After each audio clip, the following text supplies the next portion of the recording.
Hello everyone, मैं doctor Tanvi Shaikh हूँ। I am a homeopathic psychiatrist और आज हम बात करेंगे factors leading to OCD and early signs of OCD. Psychiatric problems में फैक्टर्स अगर हमें समझना है तो हमें 3 लेवल्स पे स्टडी करना चाहिए। One is biological, psychological and social factors. Biological या फिजिकल में हमें कई एलिमेंट्स दिखते हैं।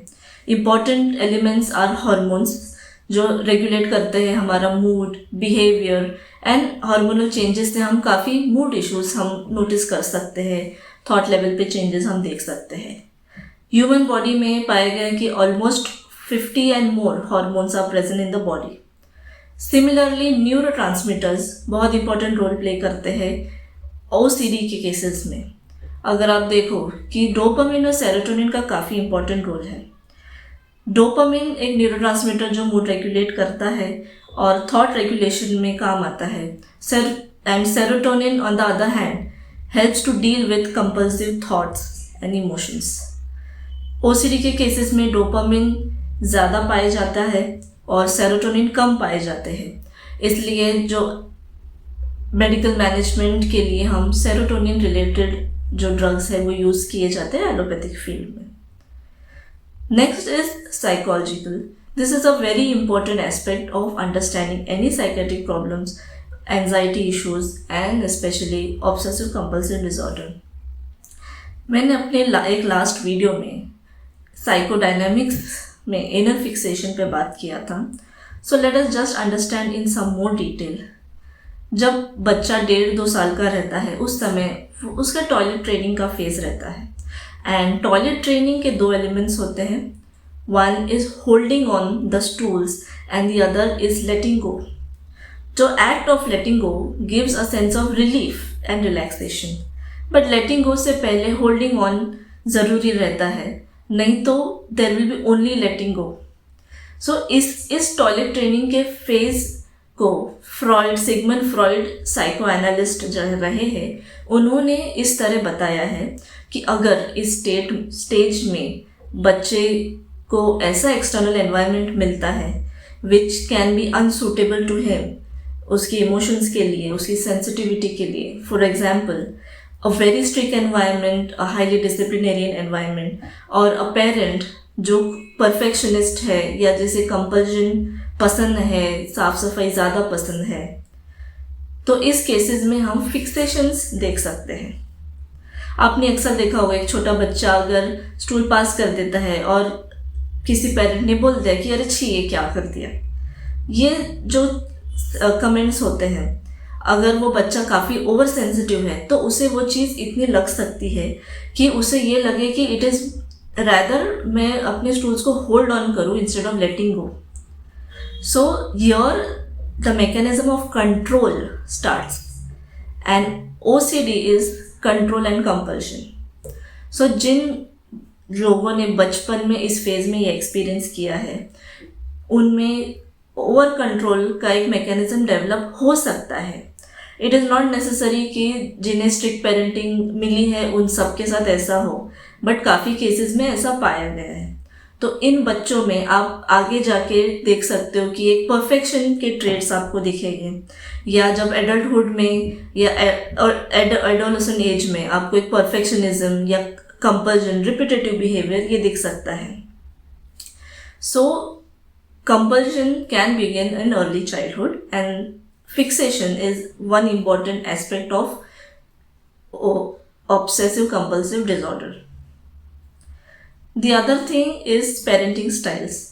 A child exposed to a perfect parent or a very disciplinarian parent, and if a child, अगर वो बच्चा बहुत सेंसिटिव है पेरेंट्स के कमेंट्स को लेकर, या जनरली हम देखते हैं कि अगर 2 बच्चे हैं फैमिली में तो छोटे बच्चे के आने के बाद जो बड़ा बच्चा है उसको वो उतना अटेंशन नहीं मिलता है, तो वो ये सोचता है कि कैसे मैं अपने पेरेंट्स का अटेंशन पाऊँ। सो इन सब केसेस में आप देख सकते हो कि बच्चे जो है वो अपने पेरेंट्स को प्लीज़ करने के लिए एक परफेक्शनिज्म या एक उनकी पेरेंट्स की क्वालिटीज़ अडॉप्ट करने की कोशिश कर सकते हैं।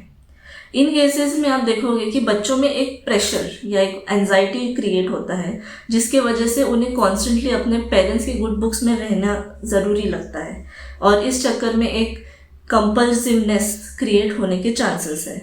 सो पेरेंटिंग स्टाइल्स और बच्चों की सेंसिटिविटी भी इसमें इम्पोर्टेंट रोल प्ले करती है। One other important thing is guilt anxiety complex. अक्सर ये सेक्सुअल ओसीडी के केसेस में देखा जाता है कि early exposure of some sexual content या थ्रू पोर्नोग्राफी, या किसी को एक सेक्सुअल एक्ट में देख लिया या गलती से या एक आउट ऑफ क्यूरियोसिटी, तो उसके बाद there can be some guilt created, and this has been seen in some cases कि इस एक्सपोजर से एक तरह का गिल्ट क्रिएट होता है माइंड में, but at the same time there is a curiosity to explore the sexual part. So in cases of excessive masturbation we see there is some guilt, and then the guilt is leading to anxiety, and to cope up with it there is an excessive compulsive behavior. So this is one example in sexual OCD you can see. And the third, जो तीसरा element है, यानी social factors. Social factors में बहुत सारी चीज़ें आ सकती है, जैसे one is peer pressure. Generally हम टीनेजर्स में, यंग एडोलेसेंट्स में देखते हैं कि इतना प्रेशर वो एक्सपीरियंस करते हैं, या वो उन्हें महसूस होता है कि एक तरह से मुझे रहने के लिए, या इस ग्रुप मुझे एक्सेप्ट करे, इसलिए मुझे एक तरह से रहना पड़ेगा। This leads to a lot of anxiety and which can lead to compulsive behaviours. Pandemic एक बहुत इंपॉर्टेंट फैक्टर रहा है। कोविड में हमने देखा है कि fear of germs, germ phobia, disease phobia के वजह से बहुत लोगों को repeated hand washing, hygiene related repetitive behaviours काफ़ी डेवलप हुए। And so changing circumstances play an important role in the genesis of OCD, and thus कोई भी साइकेट्रिक इलनेस या इवन ओसीडी समझना है, उसके कारण समझने हैं, तो ये 3 एलिमेंट्स जो है, बायोलॉजिकल, साइकोलॉजिकल एंड सोशल, ये समझना बहुत ज़रूरी है। काफ़ी बार आप देखोगे कि इसके कारण जो होता है, ये इंटीग्रेशन ऑफ ऑल 3, इन तीनों का इंटीग्रेशन होता है। कुछ कारण से बायोलॉजिकल रीज़न भी हो सकता है, सपोज किसी के फैमिली हिस्ट्री है ओसीडी या कोई साइकेट्रिक प्रॉब्लम के, वो एक कारण हो सकता है, लेकिन उसके साथ इंटरनल सेंसिटिविटी या इंटरनल एंजाइटी, एक इमोशन से भी एक कारण होगा। तो दो से 3 मिक्स्ड रीजन भी हो सकते हैं। तो इस तरह हम ऑब्सेसिव कंपल्सिव डिसऑर्डर को समझ सकते हैं।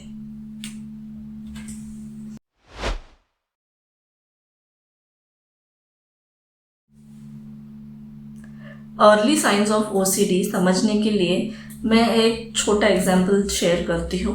एक 8 साल का बच्चा जिसका एक कंपल्सिव बिहेवियर था स्किन पिकिंग। अगर उसे कोई ज़ख्म हो जाए तो उस पर जब ज़ख्म हील होकर एक स्कैब फॉर्म होता है, उसे वो निकालने की इच्छा होती थी, और जिसके वजह से वो वुंड जल्दी हील नहीं होता था। इसके पीछे कोई थॉट नहीं था, बट जस्ट एक इच्छा, एक डिज़ायर कि मुझे ये करना है, और जब तक वो नहीं करे तब तक उसका माइंड रिलैक्स नहीं होता। In this example this is just a feature of compulsion. इसमें अगर हम इसके फैक्टर स्टडी करें, so there was the child was exposed to disciplinarian parenting. The parent wanted him to be disciplined and well mannered, well behave, जो वो follow करता था। दूसरा चीज़ है कि ये बच्चा डांट से बहुत सेंसिटिव है, तो किसी ने कुछ गलत ना बोल दिया या कोई डांट ना दे, इस वजह से भी वो और परफेक्शनिज्म उसका दिखाई देता था। लेकिन अगर उसे किसी ने डांट दिया तो उसका ये जो स्किन स्क्रैचिंग या पिकिंग का जो कंपल्सिव बिहेवियर है वो और बढ़ जाता था।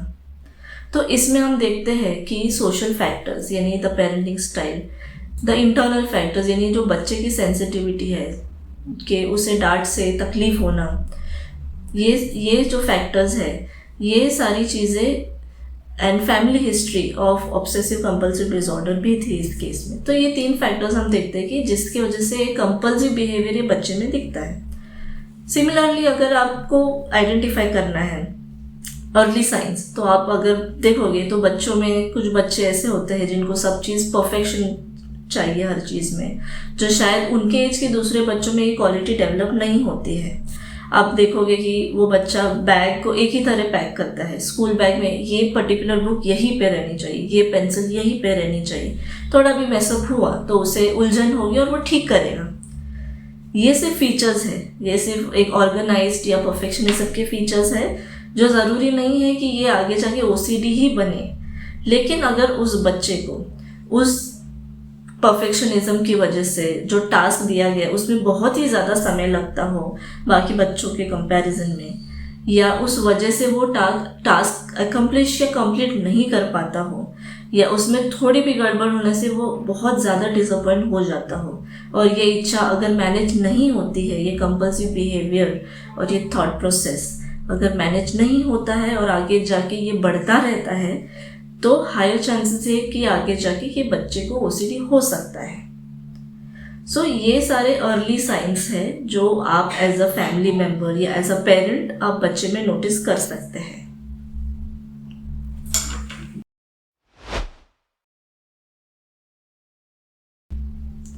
सो how to manage these early signs of OCD. अगर आप आइडेंटिफाई करते हैं किसी में ये फीचर्स आपको दिखते हैं और आपको लगता है कि ये थोड़ा स्वाभाविक से ज़्यादा है, अगर ये सिर्फ स्वाभाविक है तो कोई प्रॉब्लम नहीं है, it is completely normal, but ये स्वभाव से थोड़ा ज़्यादा है, तो आपको इसके पीछे का इशू या वो बच्चे में क्या चीज़ें हो रही है, वो क्या सोचता है, या किन सिचुएशंस में उसका कंपल्सिव बिहेवियर बढ़ जाता है, ये आइडेंटिफाई करना बहुत ज़रूरी है।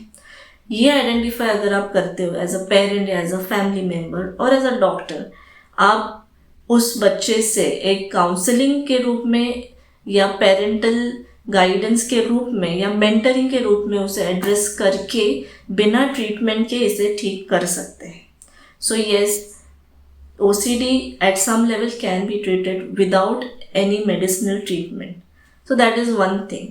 लेकिन काफ़ी बार ये सिचुएशन जब आउट ऑफ कंट्रोल हो जाती है या काउंसलिंग और गाइडेंस या मेंटरिंग के बाद भी ये सॉल्व नहीं होता है, तो आपको मेडिसिनल मैनेजमेंट की तरफ जाना पड़ सकता है। Medicinal management, allopathic sector would be the allopathic medicine, and in homeopathy there are a wide range of medicine. अब होम्योपैथी में मैंने कई बार ये क्वेश्चन फेस किया है कि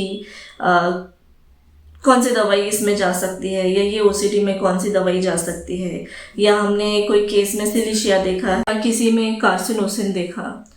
सो इन होम्योपैथिक सिस्टम हम पर्सन का अंडरस्टैंडिंग, यानी उसके डिजीज़, द मेंटल इलनेस, उसका स्वभाव, फैमिली हिस्ट्री, लाइफ इवेंट जिससे वो अफेक्ट होता है या होती है, सेंसिटिविटीज़, ये सारी चीज़ें कंसिडर करके हम दवाई देते हैं। सो अगर वो पर्सन का पूरा अंडरस्टैंडिंग से ये समझता है कि ये सिलिशिया की तरफ ज़्यादा है, तो ही वो रेमेडी जाती है।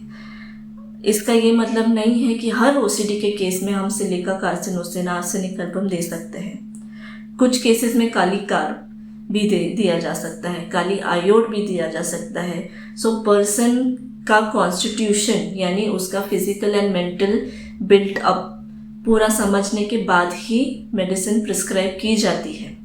So it is not easy to say, और it is actually difficult to say कि एक स्पेसिफिक दवाई इस चीज़ के लिए है।